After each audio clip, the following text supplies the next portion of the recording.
Our buddy Dan made us magnesium wheels, right, for the Type R, and they're super, super light. But Yeah. also, there's this huge pitfall with magnesium wheels, and it's just like Yes, there it's a is. gimmick. It's a huge gimmick, Yeah. right? But now the Porsche guys are all headed towards that route because it's like, what's the next thing that I can spend more money on and look cooler with? And 98.9% of those guys aren't ever going to use those cars on a racetrack with those magnesium wheels, but they just want them. Do you remember that thing that happened in the, I don't know, late 80s, early 90s? I mean, it's right out of our time window, sort of, but I kind of vaguely remember the remnants from it when I started really getting into cars, which was they had magnesium wheels, and then they Oh, yeah. all bust into flames. There was that little thing called combustibility that happened Yeah. on the magnesium stuff. Yeah, yeah, yeah. Um, No, I do remember that. It's kind of funny because people want the old Porsche magnesium wheels, but they're garbage. yeah. They're like they're so hard to fix, and yeah. But Well, it's interesting too because like the magnesium stuff is hard to manufacture too. It's not oh, it's super so hard. straightforward. Oh my Yeah. God, those wheels cost us a fortune, and he gives us like 50% off, and I think still like 3 grand deep into a set of 15-inch wheels, right? The average Yeah. guy going to him to get wheels for his Porsche is like $15,000 to $20,000 for magnesium. And again, Man. it's just yeah, but it's a talking point, right? Like the guys that want to buy custom bespoke wheels Yeah. that are very like he does OEM plus Right. those wheels. He wants those wheels. Like those guys don't care. Like they're building $250,000 Porsches, right? Wow. So yeah, Yeah. No, I, yeah, I get it. I think there's a whole realm of high end exotic type builds that are fascinating to me. Not just because of the amount of money that goes into them, but because the that ability to have that unwavering attention to detail and quality that usually doesn't come yes, at their owner's vision. It usually comes at the builder's vision that they're paying for. But yes, um, it's just I think we all, as car people, if you build cars, you fantasize about the idea of taking whatever build you're working on and doing it at a level that's so much higher than you probably ever could.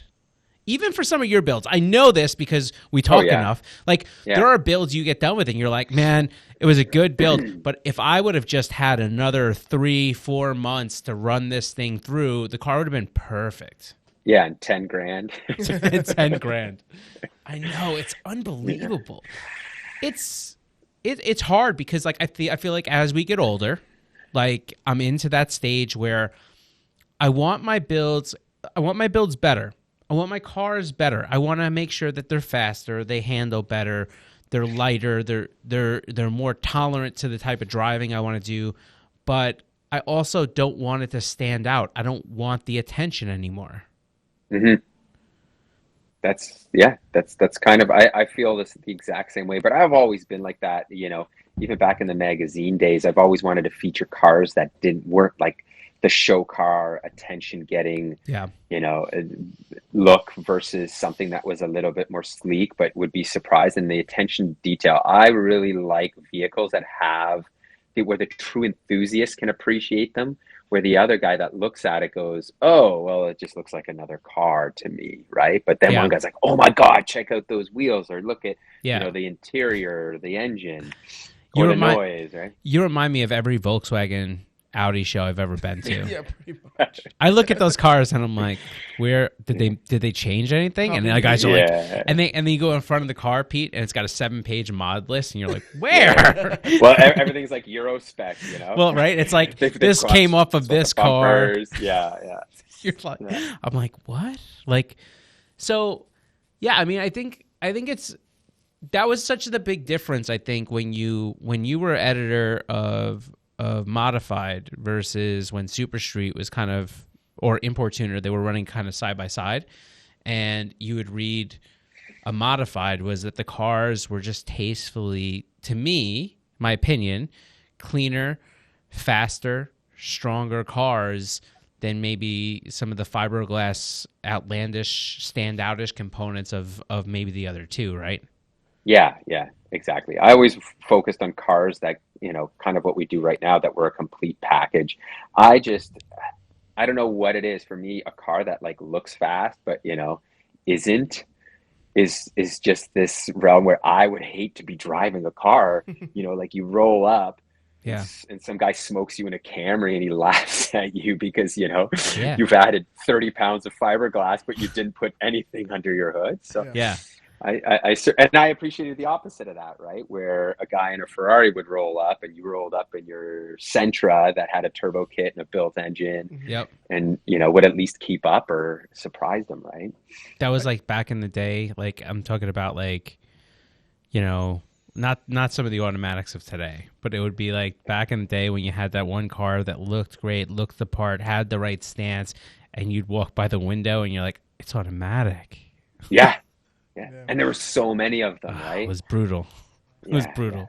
but now automatics aren't so bad, so it's a little bit more passable. But yeah, back in the day, it was like an Integra, a DC2. Let's just say Yep. that was an Perfect automatic. example. That was oof. That was a hard car. Yeah. that was But a toughie. So yeah, but I think and I think age balances me out a little bit. Like I think what I'm going for it's incredible to me now. Like I used to think when I used to do builds, I used to want to get all the parts that I could as fast as I could. I wanted to put them on the moment I got them. I wanted the car. I wanted not everybody to know, but like I wanted this car to be like, people would look and be like, yeah. Yeah. And now I won't start doing a project until I have all the parts. I will take forever to install the stuff as long as it's the cleanest possible route, period. Like, painstakingly. Like, when I did to my suspension is ludicrous. It's out of control. It's stupid. No one should do what I did. But, like, the fact is, it's integrated into the car in a way that makes me happy. I don't see it. You can't really tell. And it functions way better than I think that initial kit was intended to do, is that because you now have more patience? That's a good question. No, I don't think it's a patience thing. I think it's I don't care about anybody else's opinion thing, and I don't build cars for anybody else. I build cars for me. So like if I'm going to go through the process of spending the money, like I want it to be the way I want it, like period. Like I don't care about if it's there on Tuesday when we roll up to the next, Tuesday night meet. I don't care if this stuff sits in a box or the car stays apart for an extra 3 weeks or 4 weeks. Like I just want it. I want it when it's done. I want it to feel like it's always been there. Yeah, I think the younger generation, and I was like that too, when you were so hyper focused when you're young, it was one of those things that you wanted everything now. You wanted to get everything done because it was like the only thing going on. Now that, like I've got a family, all these other things, it's not necessarily a focus as to, I want to get this done. Like, okay, yeah, it'll take months. But when you're young, you make those sacrifices, it's the same thing. Like I look at burble tunes and those pops and bangs, they drive me insane. Right. But then I think of like when we were running around with Hondas with like, the full straight through mufflers and maybe that was the same thing to a 40-year-old back then where they looked at that kind of like, what are these idiots? Like they're idiots. Yeah. But I look at like pops and bangs as the evolution of that. Like it's even worse, but yeah, when I look back on my SI that I had, like when I modded that car, which is like so far off from where I would do it now, like I wanted to have best of both worlds. I wanted to have like a show car, so I had it slammed to the ground, rear camber kit, big wheels, too big for the car. But I also had full bolt-ons and tuned by Raphael from DRT Tuning, DRT Racing, and so I wanted to add the horsepower and have the looks. I wanted to do it all. So when it looks all flashy and done up in those straight pipes and all that stuff too, and loud and crazy in your face, and then when people rolled up and I wanted all the smoke too because I wanted to have the performance with it. Yeah. And man, I look back at that car, I'm just like, man, I just would never do it like that ever again. Like, yeah. just not where I would go with my cars nowadays. So yeah, I mean, there's definitely something with, I guess, maturing as a car enthusiast or whatever it is that kind of just made me kind of feel like, man, I'm glad I got that out of my system then. You know, the thing that gets me with the Burble tune isn't the sound. It's the volume. No, it's They're not. so loud. It's that I know as a car guy how bad those tunes are for the turbos and the car itself. Like they blow catalytic converters apart. I like that because at least it's like there's this repercussion to running this idiocy, right? Yeah, All yeah. right. I want those guys to, have these issues come up so they realize, like, oh God, this is stupid, Oh, right? maybe it wasn't worth it. Like, Yeah. like Pete, you remember like back in our quote unquote drag racing days, like I would everybody loved two-step when two-step I became had something two-step that on my was Civic. It was fun. programmable, Yeah. So right? fun. Yeah. But I had a standalone. Everybody would always be like, "Oh, two-step," and I was always like, "No," because like mine was set up for anti-lag, Mm-hmm. and my biggest thing was like I knew that you could only use it so many times before you destroy the exhaust wheel on the turbo. Mhm. So I was like I only used it at the track, and I would I would only use it at the track, and so I think it's funny, like that to me is like a strategic use of it. It's a necessary use, but you know that you're on borrowed time, and I feel like every time I see one of these guys change lanes over and over and over again, but it's like I'm like, oh my God, like. Yeah. All I can think about is you're not even putting it on Civics. They're most of the going on European cars that are going to be higher dollar. Yeah, those are and those are the ones that can kind of do this. But I think there's some irony in that because like the OEMs have what is, the subtle burble tune, right? Yeah. They do because they've got their little pops and bangs. Look at the new Elantra N. Yep. Yeah. Like it's got that there, so like they're coming with it. So I get it. Then that guy's like, oh, just want the louder version of this. Not in California, Right, Pete. Not in California. Yeah, They will good, take good, your good. Elantra N away. Right. Yeah, they will. Well, the new Type S comes with that now too. The new Acura Type S. So yeah, you're But starting to see like, that. they're running businesses. It's like you kind of have to do it because I'm sure the engineers also kind of shake their heads, but they go, you know what? Like if we don't do this, then Audi gets a step up on us because they've got the noises coming out the back end. We don't. Yeah. Yeah. No, I get it. I think like my big thing right now is I like the art of putting cars together. Like you probably are you there? Are you still there? Like, do you still enjoy it because and when I say this for people that maybe are listening, right? So like I don't think people can understand really what goes through your channel behind the scenes. You guys, No, yeah. you guys like, I mean, first off, they're lining up builds that are down the road and right now, right? Like you're working on stuff right now, you're filming stuff right now, you're editing stuff that you just got done with, you're planning builds that are going to be done in the future. You have so much going on. It's almost like just overwhelming. And then at the same time, you are having to film every single thing you do, which takes like 3-4 times longer if everything goes right. Yeah. Does it burn you out to the point where you maybe get to a certain point where I don't want to say that you don't care as much about what you put into these cars, but you start to lose a little bit of that? No, it's got to be perfect.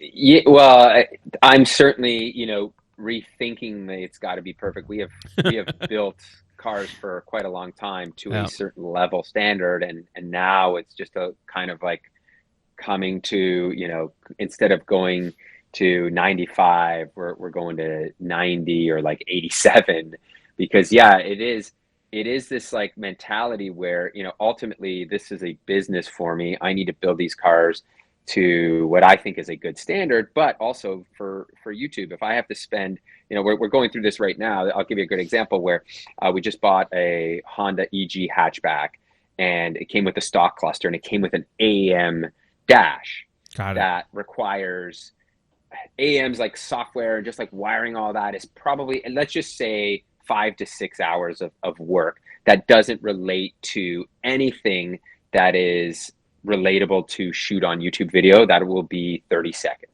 So Yeah. I'm like, do I install this dash, for this video series where it's going to take me all this time to do and it doesn't really have a great return? Yeah. So the old me was like, yes, I want this dash. It's going to be a turbo car. I want all this, all the gauges, everything. But now I'm like, this just doesn't really add up. So I have to be smarter about it and just say no to it, even though I want it. But it's one of those things where, some things, it's not the end of the world to not have the dash. So it's like, and I know from a perspective of people watching, it's such a small percentage of people that would do that anyways. So it's like a low hanging fruit item to add to the build, where I'd rather focus on something that will make the car, visually better or perform better, that a lot of people, more relatable, that a lot of people would do. So that's kind of been the mentality of like, going to that. And to the point of like OEM plus, I just feel, I'm just at a stage in my life where I want cars to really perform well, right, without sacrificing, some of the looks aspects of it. And it's like, it's so hard, especially with Civics, for example. Civics, like, you should see the car that came from California. Me and Dave were looking at it, like, it is slammed to the ground, like, wheels are tucking. I'm like, this just can't exist where I live. No. Like, these cars don't, but in California, people could drive those cars. I'm like, this is crazy. But I even look at it like, this is too low for me. Even if I lived in California, like, I know what this feels like. It's just still too low. Like, I want this car a little bit higher, a little bit more functional. I want it on the best possible coilovers that give me more of like that compliant ride, that give me that OEM plus ride, Yeah. but still, don't give me a ton of gap in the fenders, right? So you know what part I still struggle with the most, I think, with this whole, like, everything I build now, I think is just, I spent too many years taking every creature comfort and every working thing out of my cars. And because of that, I think I'm scarred by that. And now I just want cars that will work. I want everything to function as it should. I want to add more into it. But like but the 10-year build. I know. But the one thing that I really struggle with still, out of everything, it's not the looks of the cars. You know what it is? It's one of my favorite things to do when I first got a project was to take out everything I could from the engine bay. I mean, just everything I didn't need. Cruise control over the shoulder. Oh, God, you know what I mean? It's AC funny. compressor. Yeah.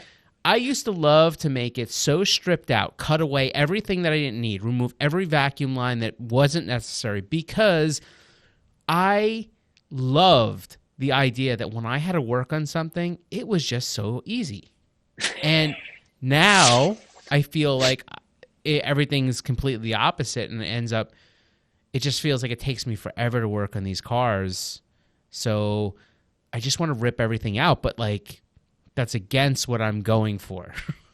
So I know. Well, AC, right? Like, who doesn't these days? To me, not having air conditioning is the trouble. I've got a 2J swap D46 M3 that I don't drive in the summertime now because of it. So it's like the number one thing on my list right now. There's a host of other things I want to fix, but it's like back in the day, who cares? Like, to your point, you would rip that stuff out. We want to turbocharge this EG Civic. Well, guess what?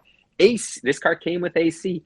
That presents a massive hurdle. If I remove the compressor, then I could just put a downpipe. No problem for the turbo, right? No issue there. But I'm like, no, this car still needs AC. Like, I want to have AC. And that's where, I think as you age, these things just become, they're givens versus these things that you would say, no, of course I would throw that away. It's okay. Yeah. Right. So I think I spent, like, even this summer, I spent $1,800 and easily 3 or 4 weekends of my time.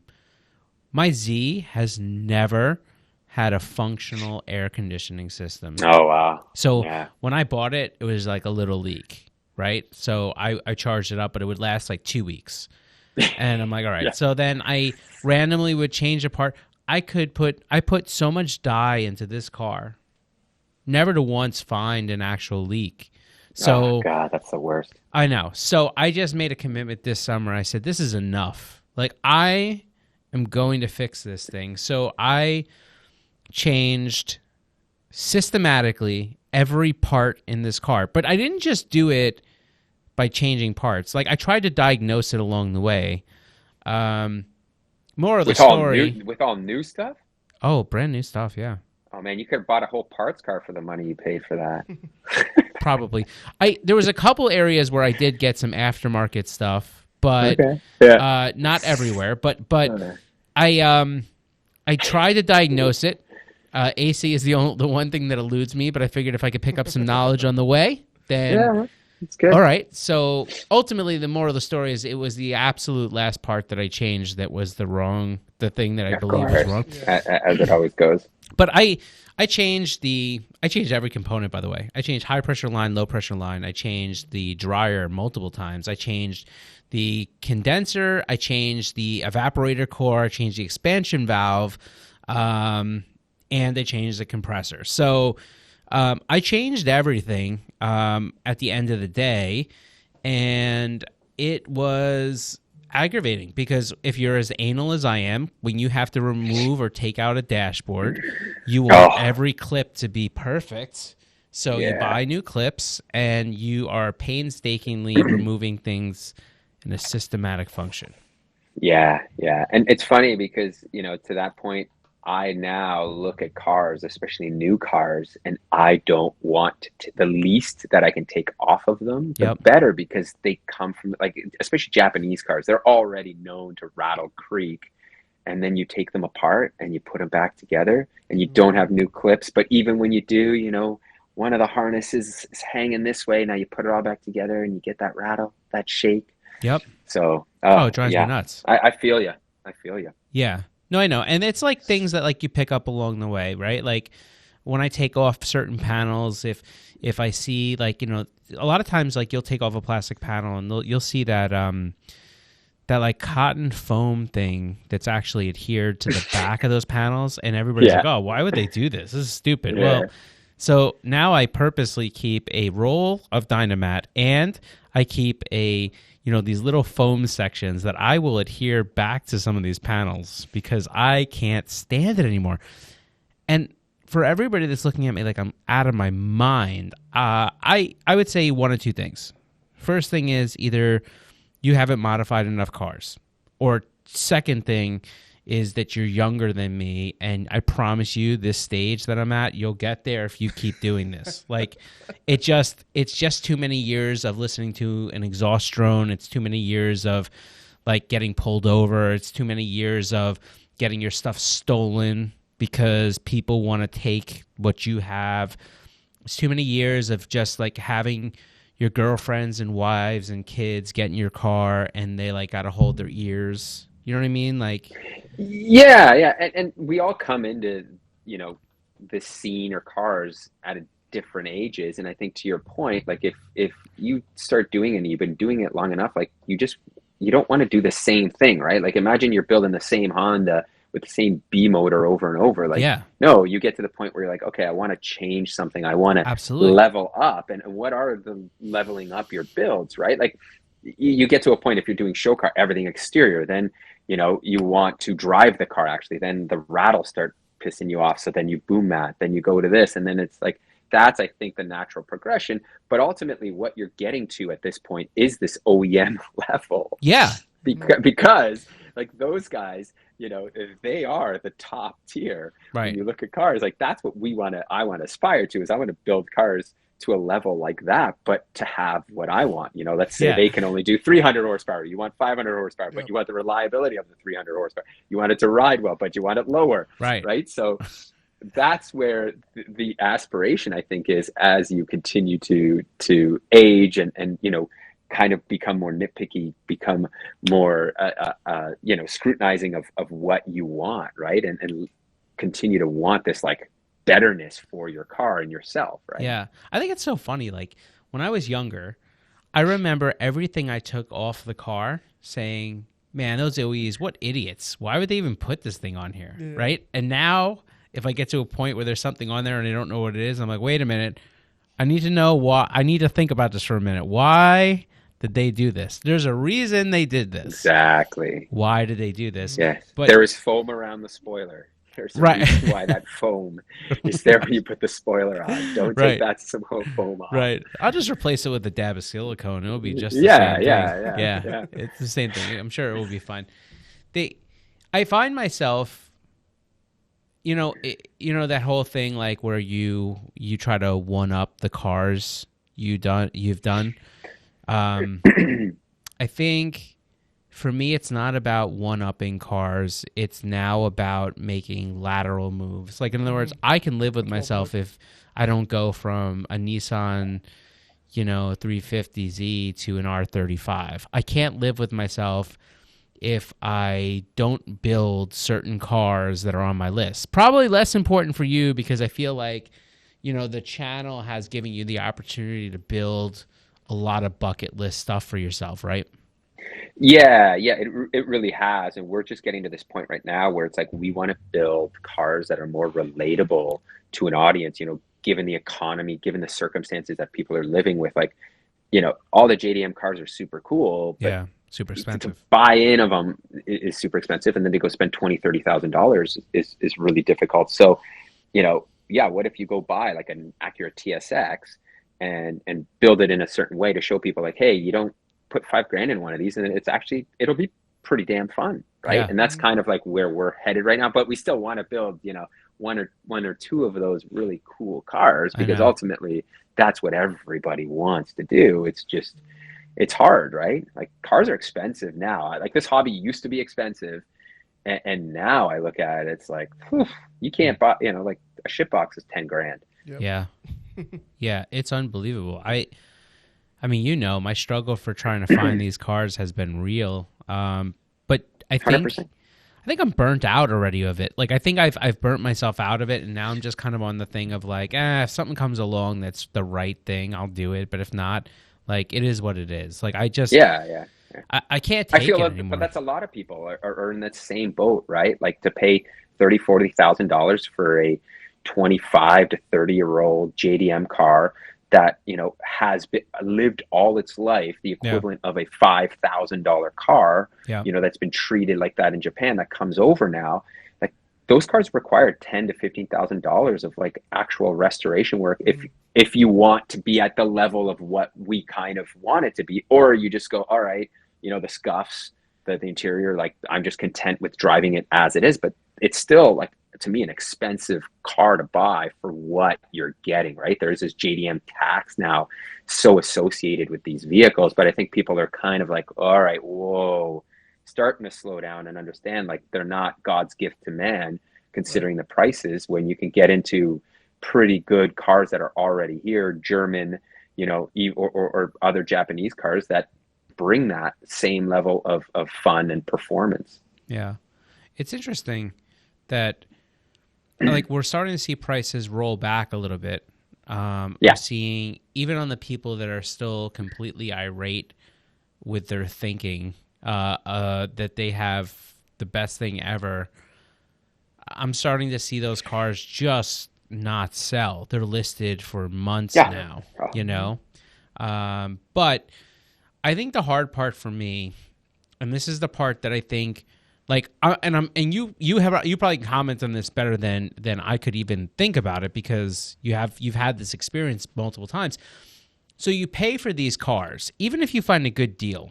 You pay for these cars, you get them in, and the point at which the novelty runs out is right about the point where you have to start sourcing parts for a car where they haven't made anything for that car in 20 years. And like, it's things like weather stripping and Oh door yeah. trim and body side Yeah. moldings and, Yeah. all the little crap, the clips, the things. And so you have to rig everything.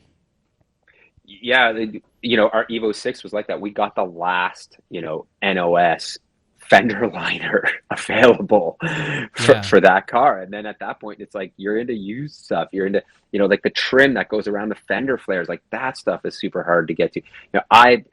For me, RX-7s are like the curse. I love those cars, Mhm. but to own one of those vehicles, like you got to buy a parts card to get interior stuff. And it's just ungodly expensive. Like that kind of stuff just, it sucks me. I'm like, I don't want to own this car. I want to have that accessibility.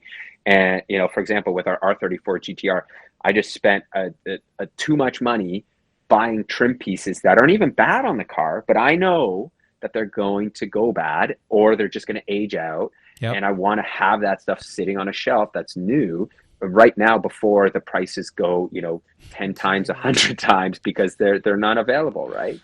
Man, it kills me. He did it for an R34. I did the same thing for my 350Z. Not nearly the same. No.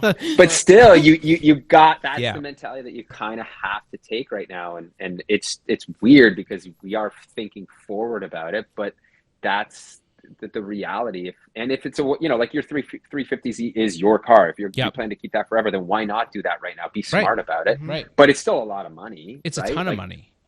And if you can't get the stuff like our Supra, there was a bunch of interior trim pieces you can't get. Yeah. You just couldn't. So then you're like, okay, what do? You paint it, you make it look good, and that's it, right? So it's versus, like you go buy a 911, which to me, like the 911, the 997s have great value right now from a perspective of cost. And yeah, there's a Porsche tax if something breaks, of course. But, those parts are all readily available. They're good to go. Like Porsche still stocks that stuff. They're not crazy expensive. They've been made for so long that the parts are interchangeable. You can get glass, and it's a driving experience that you can enjoy really right now without worrying about, oh my God, it's going to cost me $1,200 to get a windshield for my Evo 6, right? Yep. Yeah. I've been like 997s are right on my list. I think that where I'm running into is I feel like 997, R35s, and maybe not the best comparison, but like even like some of the C6 Z06s, which are 3 cars that are on my to own list. I think the problem is that they're all roughly in that same price window right now. Z06 being a little bit less, but yeah. So you really got to make a decision, like where do you want to either 1, park your money, or 2, where do you want to set yourself up to kind of be? Because these cars, they're, all 3 of those cars, I believe, are in windows where in different levels they're going to appreciate if it's the right, like you don't get a clapped out one to begin with. Of course, yeah. Yeah. But they're very different owning experiences, and I'm not just talking about driving. I'm talking about from a maintenance and reliability standpoint. So, but this is the time to get a lot of those cars. I feel like this is a good point before they start to really climb again. We just saw R35s peel back down to what I feel are reasonable levels. And they're tempting. Yeah, we've been kind of looking at them too, but again, it's not necessarily the most affordable car that a lot of enthusiasts get into, but from a value perspective, they certainly, are tempting. Yeah. But they're scary because like an R35, and I've seen more of them going now where maybe all right, even some of the 997s, we've started to see them in a place where you could probably get a good deal on one that's higher mileage. The downside about having that higher mileage car is that they're naturally just more money to then get back up to the level. You might as well spend the extra money, get a lower mileage one. Lower mileage, but low mileage doesn't necessarily mean no problems anymore with these cars. But like having an R35 that's got 107,000 miles on it, I don't know, because not too many cars get to that level. Well, and the gearbox service on something like you have a gearbox issue with that, it's like 15 to 20 grand, right? Easy. Because it's the old while you're in there, you're not going to replace it with the stock stuff. So you send it off to one of these companies, and it's a metric ton of money. So, like we just had that an E90 M3 with the engine let go, and it was one of those things where when you look at that car for the money, like if you're just out shopping and you can go buy one of those from anywhere, higher mileage from like 20 all the way into, let's say mid 30s for like really, really good examples. Like those cars are tremendous value for what they offer. V8, 8,000 RPM, super cool. But all of the value in that vehicle is its engine. You let that engine let's go and you're half the cost of the car to replace an engine. And that's where it really hurts. Right. And I think it's the same thing when you're shopping at, same thing, 997. One of those, has a failure, an engine failure. That's a $25,000 motor, right? Yep. Again, half the price of what you purchased. So it's like Z06, that's a little bit different, right? Like, but I'm sure, those motors, what are they, the LS7s, like those aren't Mm-hmm. probably cheap to come by, but you can put together, you can go buy a stroker motor, whatever. You can put something together because the LS is so common Yep. for a cheaper price point. So Right. like that has its advantage, where those other two cars, like that stuff fails and it's a metric ton of money, I right? know. But when you're buying a car for $50,000, $60,000, well, maybe that is kind of, the expectation, right? Right. And I think this is like one of those things where internally you're floating with I want this car because, but from a driving standpoint, from an owning standpoint, will this car satisfy? Like, I've driven, my dad has a C5Z. I've driven the C6Z. They're night and day different. The Yeah. C6Z is a great, probably one of my more favorite driving experience cars. The car is it's got gobs of power. If you change the heads, a cam, and put an exhaust in the car and tune it, that car makes 600 horsepower all day long on pump gas. Yeah, it's remarkable. It's incredible. And you know what? The reliability is through the roof on those cars. Mm-hmm. Once you get the heads done, because they have that valve guy issue. Yeah. But the car to own is a great car to own. Do I think it's going to appreciate the same way a 997 will be? No, never. But I think that the owner's tax will be far less on that car because of the ability to obtain a variety of parts and the interchangeability between some of the base cars and the Z cars. But I still have this thing where I want an R35. I want a 997. Yeah. So it does sour for me, but like if you were putting it on paper, you get a C6Z, and that's going to check so many boxes, and you'll be able to own and enjoy that car for forever and ever. But it's still not the 997 and the R35. That sucks. Yeah, that's kind of the struggle. I think we all as car guys have that struggle, right? Like I to a certain extent get to live that dream because I buy cars from a business perspective. Like we build, I don't know, 8 to 12 cars a year, and we're always buying cars. So I'm always looking at, like what's next? I really want to buy late teens AMG wagon. Yeah, like right now, cool. I'm like, I really want one of those as like, a daily driver, a family hauler. Like I want to get out of the SUV. But then I look at that, and it's the same thing. It's like the tax on one of those engines letting go. And that to me, that's like my car buying mentality now, right? Where, and funny you said, like, I don't even want more power anymore. Like some of these cars, like that thing comes with almost 600 horsepower. Guys are doing downpipes and all this stuff. And I'm just thinking like, well, if that thing makes 700, like that tranny lets go, right. I don't want that. I'm done. Like I don't street race. I don't do that kind of, I'm not doing highway pulls to 200 miles an hour kind of thing anymore. So it's like, I just want a fast car that I can enjoy when I want to. And I don't need all this extra power. So I actually want more of that reliability in that sense of like that OEM plus, where the car is lower, looks better, but has the reliability. But I don't see that in AMG cars, M cars, like all these cars come with a tax. The Porsches, like they all come with this tax. Like, unfortunately, if you have a failure, like the last thing we thought would fail was that BMW engine. But for whatever reason it did, and it cost a metric ton of money to replace, right? Yeah. And it's like, that's what really hits, where like a Z06, it's like, or a Honda. I was like, why couldn't the Honda motor had let go? We've got a Honda Civic Si, like that motor, we were at the racetrack with it too. If that motor had let go, I would be like, yeah, right. Well, $1,200. Let's get another K, drop it in, and we're back, right? Yeah, I know. But this is like 10 grand for this M motor, and it's just like, oh God. Now this car is, you'll never get what you want out of it. It kind of like sours your experience sometimes, and that's kind of the highs and lows of owning, I think, these cars that, R35, like 911, that come with these unknowns. Like it could be such an amazing experience, but then all it takes is like one hit, and you can see how people just go, I'm out. I can't do this because, they have that experience, right? Yeah.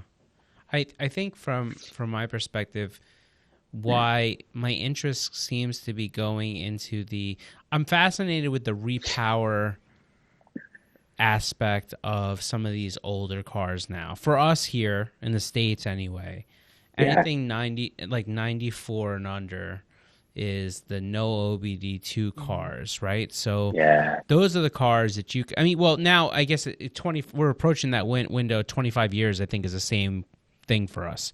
But Yeah. you're starting to get to that point where now I'm looking at builds or cars that I maybe found cool then, but I have the opportunity to maybe put a different, power plant in them, and know that those power plants are way easier for me to come across with parts, and I can make a great car without having to really, kill the whole go search for parts thing. You know what I mean? Not an R35.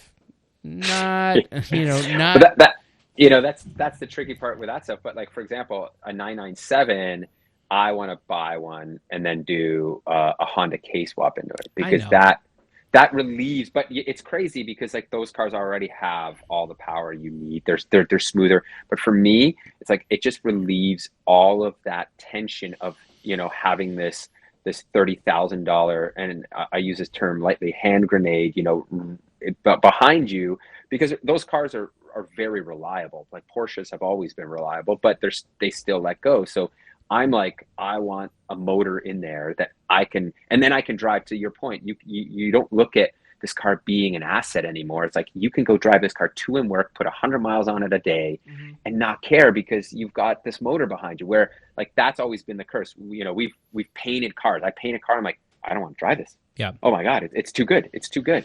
Like, you finish a car, it's like too good. And then I'm the person, I have too much mechanical sympathy where I just can't really get going on the thought process of like, you need to enjoy this car. So I want the beater to be able to go, okay, I can just drive this car all day long. My 911 K-swap, all day long. 911 with the motor in it. But that means that you have to find the right 997. Oh, yeah. Because you have to find the high mileage, good condition, never been hit, clean 997 that allows you to I want to hit one. No. That's even better. Yeah. No. Yeah, But all right. Hit where? It's been rebuilt and the panel gaps are good, and I can put it on a rack and it measures straight. I'm ready to go. Yeah. Okay. Yeah. Well, Peter, if you get that 997 and it comes with the stock motor, do you keep that motor or are you just selling it immediately?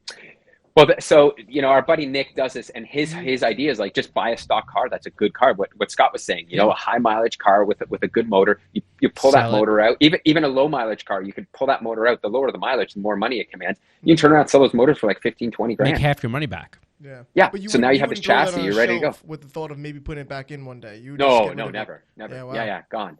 Because that's the whole point, right? If you keep it, then now you've tied all this money up. It's like, why just leave it in the car where you could sell it? Now you've got, anywhere from like 25 to even cheaper, like let's say $15,000 to $25,000 chassis that you've purchased, right? So that's pretty good, but there's still $10,000 at least that needs to go into a K swap into one of those cars. So this is where my because I went up to Canada. I was hanging out with Nick. You came by. And I want it so bad, but here's why I can't do it. Because that car is still new enough where it classifies the OBD inspection, so I can't repower it because you need a standalone ECU. And if I buy a car that's nice enough to be able to drive until that point happens, now I'm driving the hand grenade and I spent all the money. It's one of those things. You have to find the right combination of car. I'm interested because Nick's working on that whole Cayman deal. Yes. Yeah, he's just actually starting it right now. He told me, I just spoke to him for the wintertime where the Cayman is like his priority. Yeah. So my big thing is, and what's weird is for a while, the price of the Caymans had dropped and now the price of the Caymans are climbing, which is like, I'm like, crap, But it's because of JDM cars. Right. Like, what do you buy, a Chaser or a really nice like Cayman S, For right? $35,000. Yeah, yeah, right. Like, I don't know, man. I mean, One of my favorite importers, which people will over, is Top Rank. Right? yeah, Arguably, a lot of people, they bring in really nice cars. They seem to do their diligence. They do their homework. Traditionally, you're not going to buy anything from them that's junk. yeah. But you're paying all the money and then some for those cars.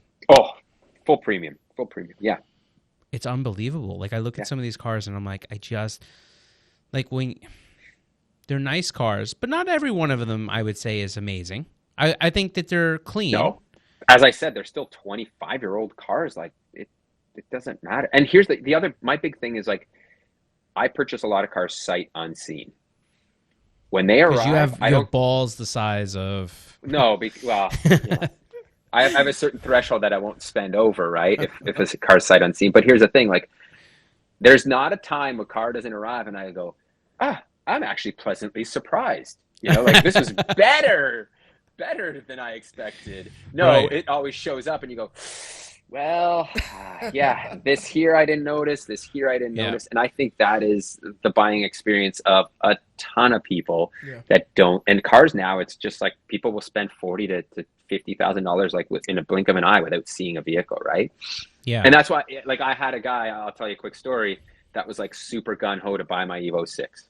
He, was like messaging me like, oh, I'll send the money right now. Like, tell me where you want it. And I was like, hold up. Come see this thing. I was like, yes, I will send, before you even come see it, let me send you all the detailed photos. And as soon as I did that, it was crickets.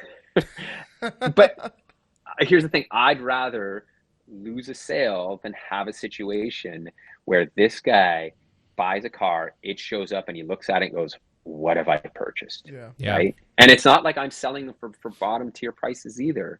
So, but I think that's the whole thing. There's this perception of these vehicles. Oh, well, I'm spending $35,000 on an Evo 6. It's perfect. Then it's perfect. I've watched the videos or I've seen photos. It's perfect. It's like, well, no, these cars still are old cars. Like, I see them all the time. Yeah. Right? Like, there's no Evo 5s and 6s.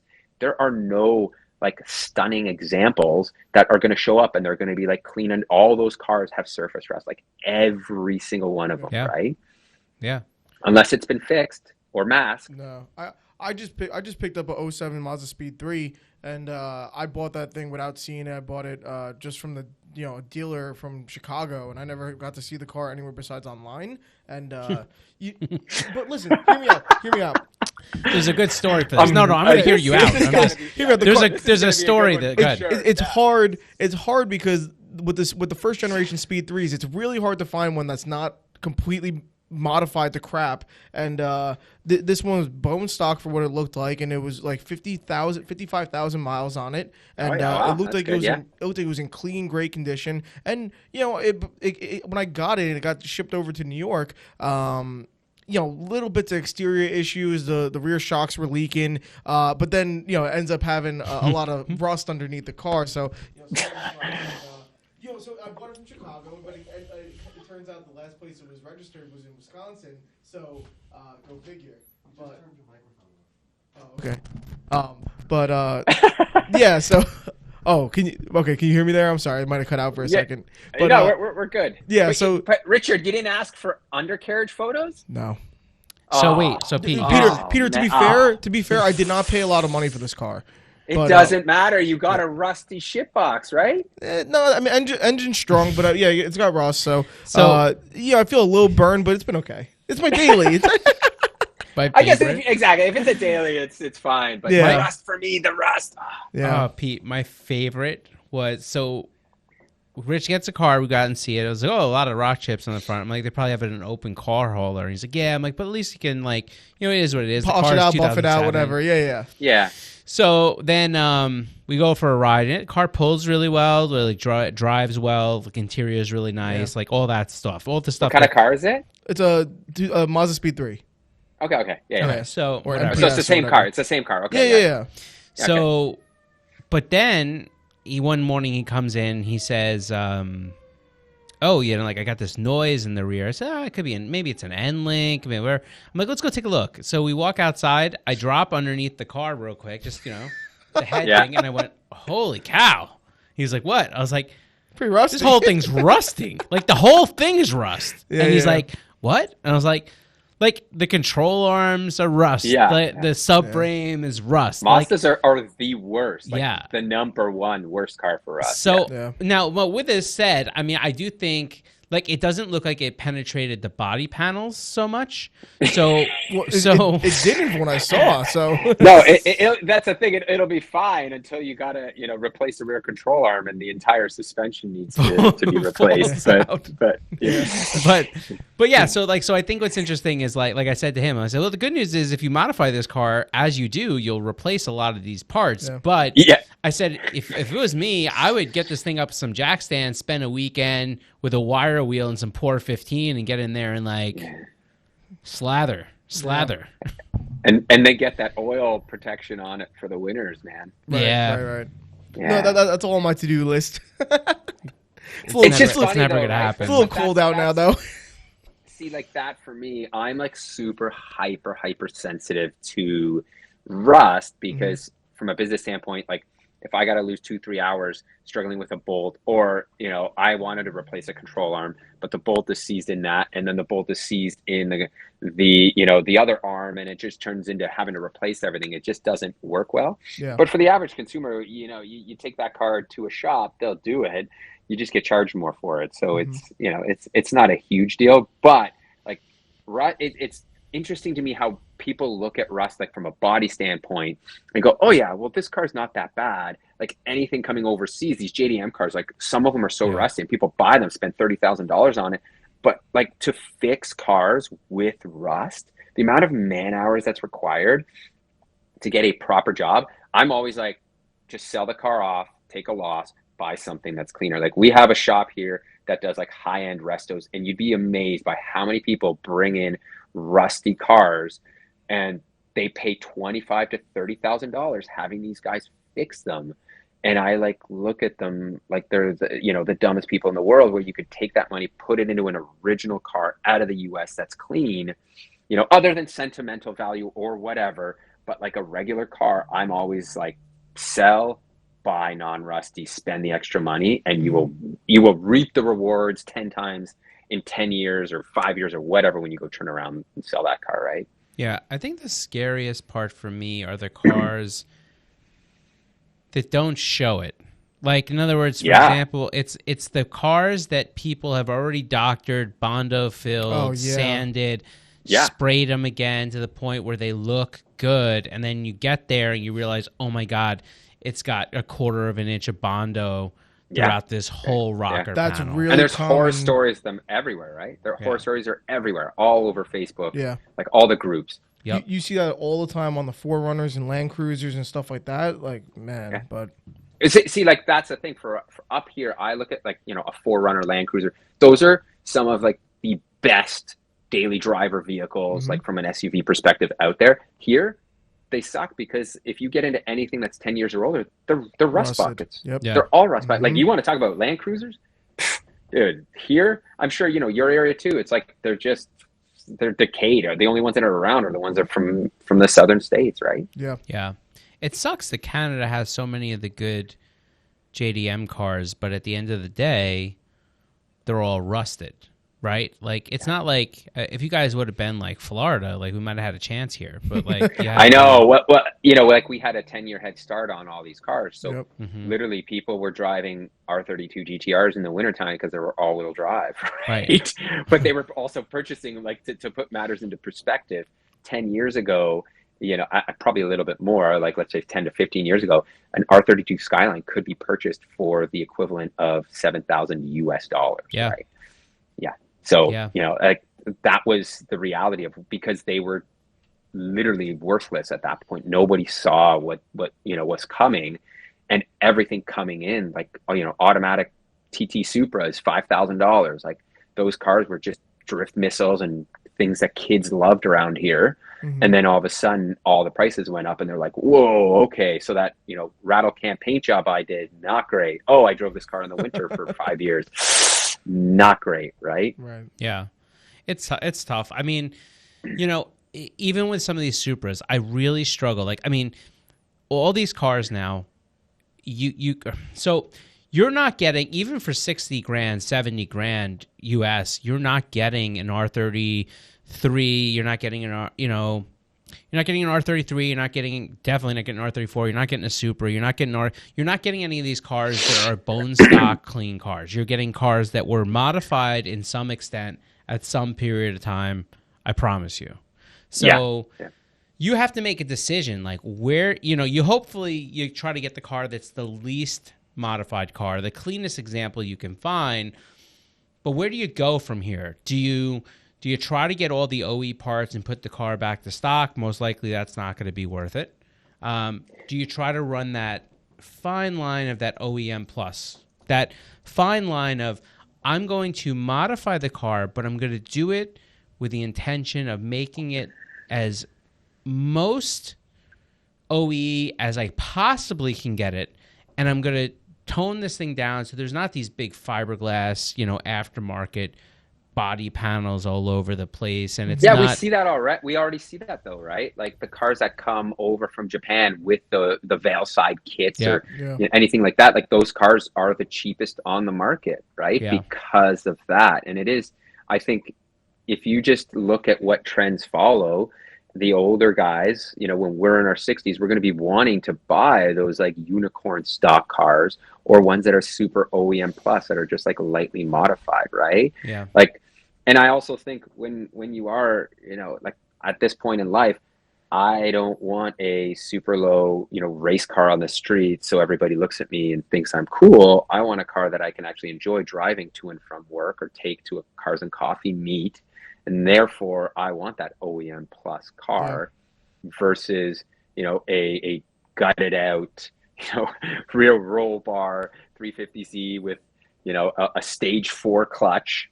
And it's funny because I sold that type of, we sold our 350Z drift car to a kid that's like, I'm going to daily drive this thing with no AC, like a 3-puck clutch, like all these things. And he was like, huge wing, like he was over the moon. He was ready to go. And I was like, you're sure? You're sure? And he's like, yeah, man, I'm ready. But that's the thing, right? Like it's just different tastes for everybody. I feel though, like ultimately the OEM plus cars, OEM will always garner the most amount of value. If you want a car that you feel as you need to have as an investment, or you don't want to feel like you're going to burn your money, then you just have to, especially with like the Halo cars, you just have to keep it at a certain level, right? Like putting roll cages and cutting fenders, like that kind of stuff is going to be detrimental for value in the future, right? Yeah, I think there's certainly a way to go about putting modifications in cars and making them better without making them stand out. Taking cars, buying quality parts. There's a lot of options that I think you have out there for whatever you want. But I think really spending the time to, install it in a way. I know for me, like when I think of OEM Plus, my whole thing is do something that doesn't necessarily stand out, but does improve the car, at least enhance it for my use. Making sure that when I put everything back, I'm super thoughtful about the way it looks. Like if I'm going to cut a plastic panel, it better look like it was made to be cut like that. Not like, you know what I'm saying? Not like, not like a sheet metal holding on a rad, right? Yeah. Right. No sheet metal screws in the dash, guys. Like, I think that, drywall screws don't belong near cars. Yeah. That's one of those things. But I think, if you can enhance your vehicle and put these modifications into a car, and when you get done, somebody's got to really look to see, like, was this done? Is this done? Is this is this modified in a way? I think you're on to something. There's also a different type of OEM plus, though. There's the cars that were modified in a way where they do showcase aftermarket parts, and I think you guys do this really well. you showcase aftermarket parts, but in a theoretical situation where this could have come as almost like an option package that you would have gotten Right. Yeah. from a dealer. Yeah. So it stands out a little bit more aggressive, has maybe a little bit more, in your face modification oriented aftermarket stuff, but in a way that when you get in it, you kind of feel like, no, this is the right. This feels right. This feels Yeah, the natural. essence of it is still there. Yeah, yeah, for sure. Like we don't, from a body kit standpoint, we don't really do stuff like that anymore. We just, lip kits, or there's something, like, I don't know, from Europe that we didn't get here, or something from Japan that we didn't get here. Like, Right. It's funny to think that, the coolest stuff for the Japanese cars is what was OEM in Japan. Like look at the S chassis. Like what S chassis, S13, 14, 15, they all look the best with the OEM stuff from Japan. Like R34, I don't think there's an R34 that's running around that doesn't have like some of the Nismo bits. They're all just like Nismo cars, because it's just, I kind of don't like it, because at the same time, I'm like, oh, it's the same cookie cutterness, but like, it's just so good. Yeah.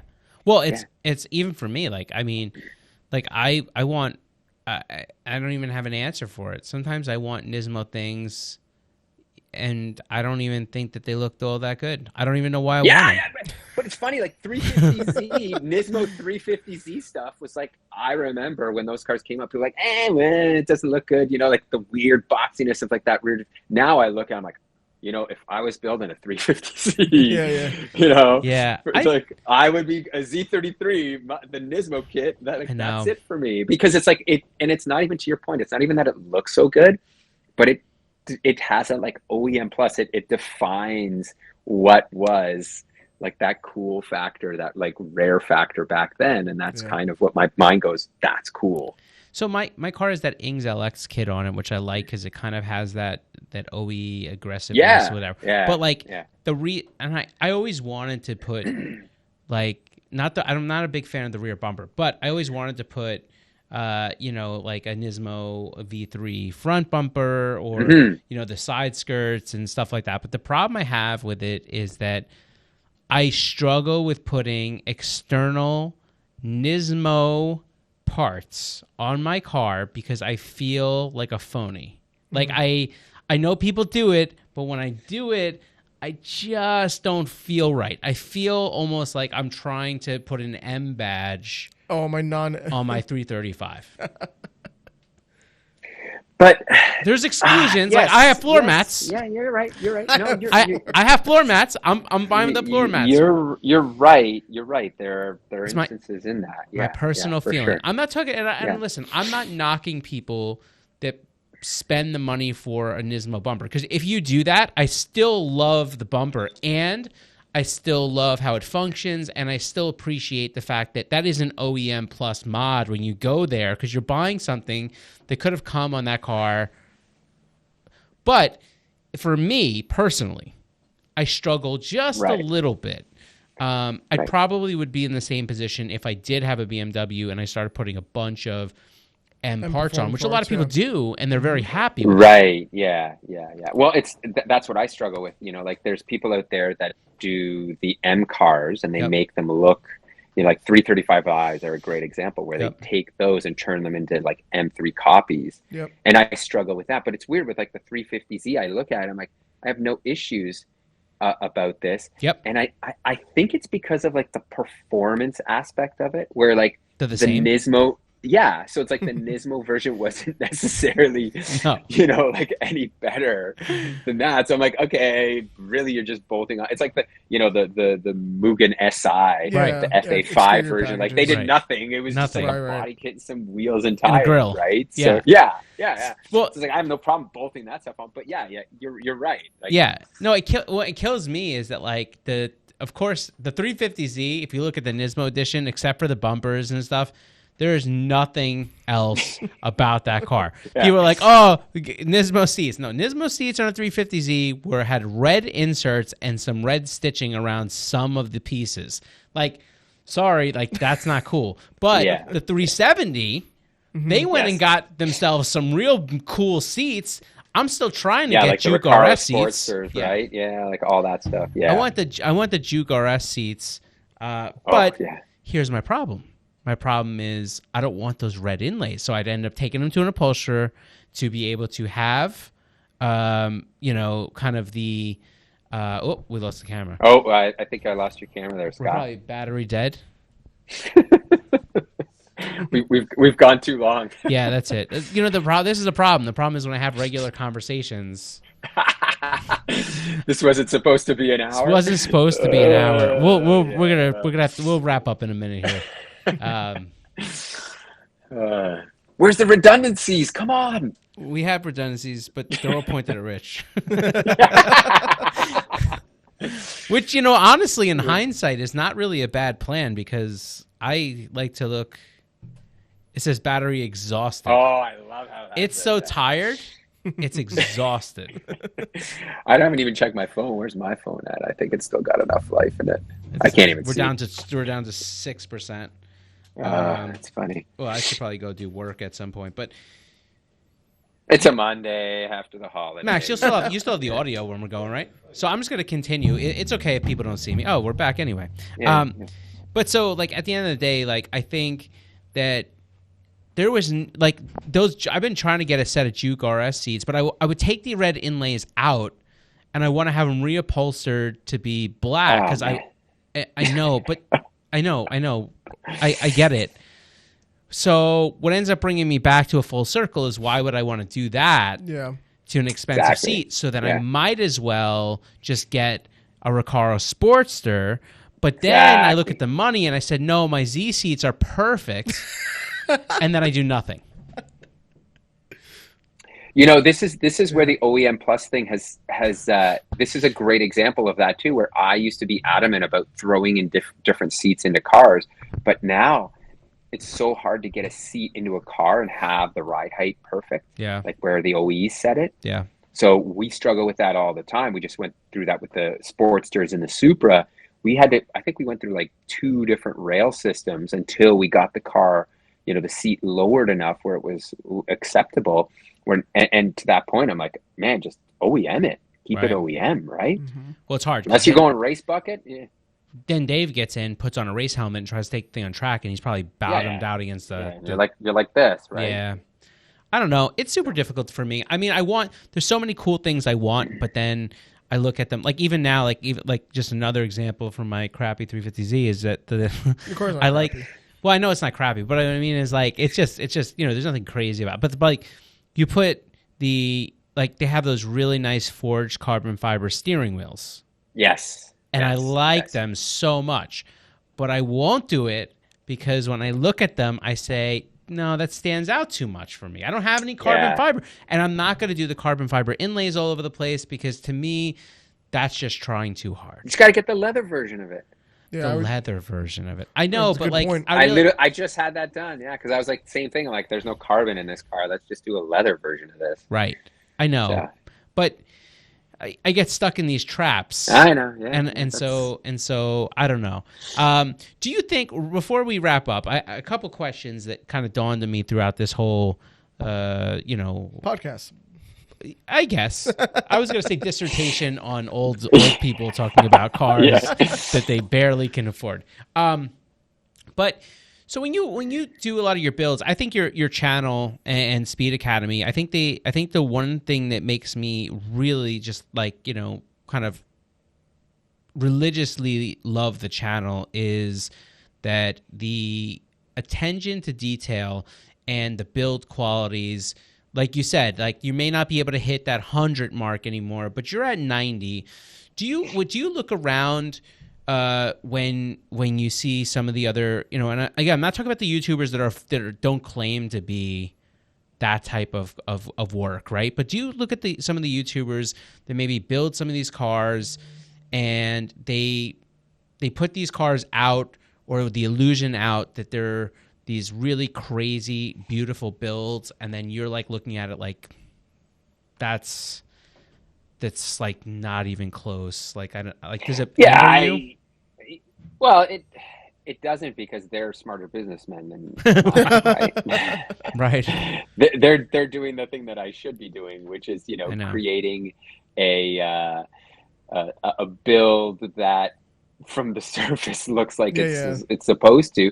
Like there are no views, there are no Mm. reward points in driving these cars hard around racetracks. Like we have reduced that too, because from a financial standpoint, it's not good business practice to go and do that. Where if a car looks cool and it's done and it's built a certain way, then that's it, right? Like there are mistakes that can be made, but really on YouTube, people want to watch that first half. They want to watch the car get built. They want to see how it looks, and then that's really it, right? Yep. For Yeah. the majority of people, and I'm speaking generally. And yeah, there are people that do a good job at doing that. Um, I don't love that. Then they say that these cars are built to a level that is better or whatever.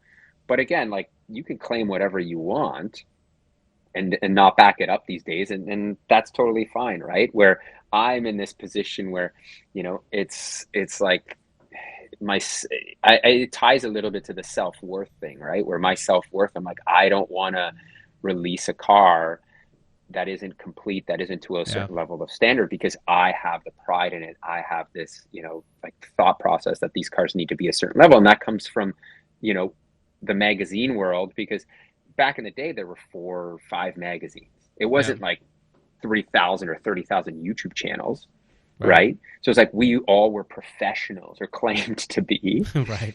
right? So like the cars that were being built, like when you did a feature car, it wasn't one of those cars that showed up, that was like hand built with tin or whatever. Like they were all high standards. Well, So most of them. yeah, let's just say. I can remember a few, but I'm with you. But yeah, Anyways, yeah. yeah, Well, at least when I was looking at cars, like that's the true. future cars, it was always like, hey, they need to be built to a high standard. Right. And I think like that professionalism, that whole idea, like all the cars that we always built were tested at the racetrack, were done. I brought that same mentality over into YouTube. But a guy that started off in his home garage and saw, wow, like I get a ton of views doing this. Like I don't need to drive these cars. I can just park them. So what if I body swap a car or whatever and it doesn't work, like, or it's never registerable or whatever, like who cares, right? And then that, I think, is a good business plan. But to claim that those cars are going to be better than faster or whatever than what they were, I think is a bit of an illusion per se. Yeah, it's hard because like I hear you talk, I know exactly where you're drawing some of your inspiration from, but here's my thing. My thing is that at the end of the day, we build cars because we love cars. And I think maybe some people start out with like they're going to do this to run cars, and then it turns into such a business that it's like it overwhelms them, and the machine takes over. And I think that Yeah, yeah, for sure. it's so hard though, because like all I want to do is build cars. But all I want to do is build cars because I want to build really cool, nice cars. And Yeah. I And think, ultimately, that's what we want to do too, right? yeah, right. And I think that's why like the resonation between your channel and so many diehards, right? Like I would argue that your channel has probably the most diehards on the level of being like real DIY, build it yourself, do a bunch of stuff, car people. The true enthusiast. Yeah. Yeah, that's exactly, and that's our niche, right? And like there's a place for everybody, really.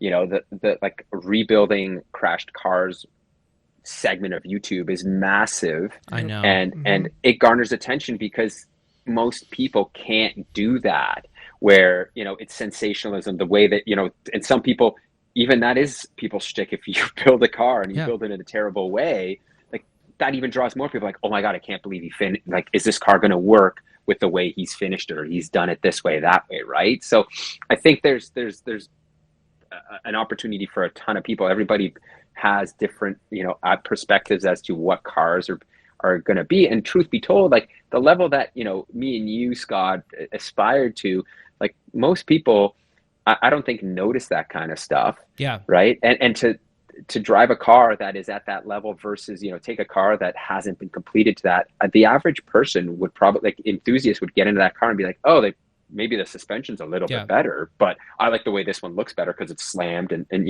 like, Yeah. I think it's a very small market where people really appreciate that, like, level of quality. And to that point, that's why the masses, there's the ability to create cars and just say, hey, I'm building this car, better than stock or better than it was, and get away with it without actually getting there, right? I think one of my favorite things with, an OEM plus type of build, is the attention to detail. It's the fact that you can't instantly put your finger on certain things, why this is different, but when you really dive into it, and so when people see the detail, I appreciate that. But I'll tell you that regardless of genre, whether it be off-road, truck, lowrider, sport compact cars, high-end cars, exotics, when I have the time to look at a build and I'm able to look through it and go, oh my God, you know how much time this would have taken?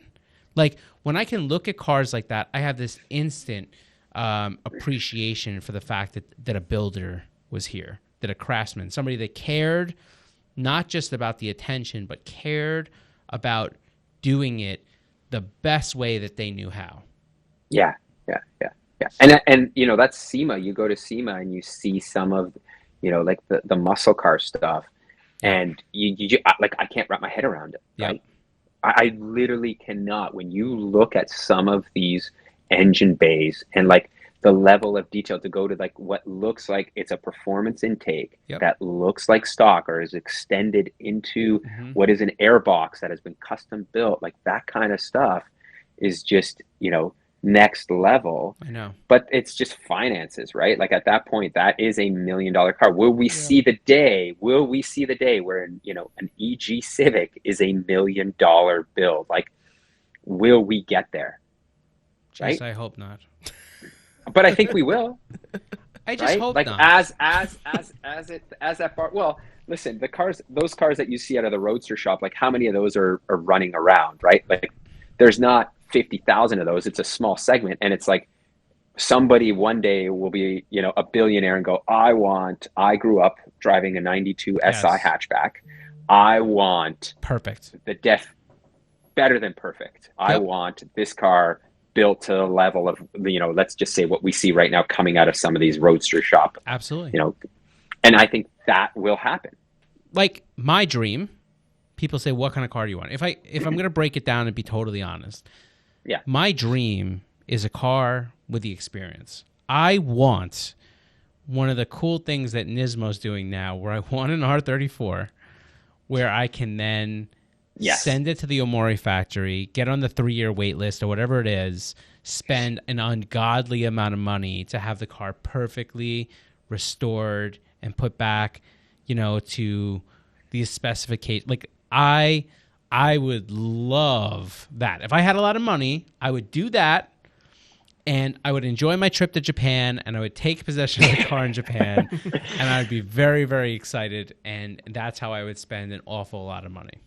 See, what I want is the same R34, built, though, not by the factory, because I feel like their level isn't even high enough. I want a Singer style R34. Who does Nobody that? yet. Nobody yet. That's right. And so I know people in the comments, they're going to start. I keep breaking the chair. I know people in the comments, they're gonna say, "Oh, Tommy F, yeah, right." Tommy does amazing work. I've been to his shop, and I was going to say that. But it's the same thing. Like, you look at Singer. Literally rebuilds a car from the ground up. Absolutely. They use everything, like that interior. I want that. Have you driven a 34? Like, the interior is nothing to write home about. It's still very Nissan-esque. I bet in a 34. I love it. I love the seats. I love it all. But it's still Nissan at the end of the day. 100%. Where I want, like, that level, let's say Porsche quality. I know. Inside that, and we'll see it happen, right? Mm-hmm. Like, that will happen. Sadly, like, what's with the Porsche market, the beauty of it is there were so many of them, and for such a long time, and they kind of all resemble the same shape. Where, like, 34s, that is a hard business. If me and you said, well, we've got billions of dollars tomorrow, let's start doing this with 34s. Like, it's going to be hard to go buy up all the 34s without spending, ungodly amounts of money. But I still believe somebody will do it, because the 34 and like, Type R, like DC2, those era Hondas, there's enough, like the Hondas to me, to have those like super high end, I don't want to call them singer like, but very close to that level. Yeah.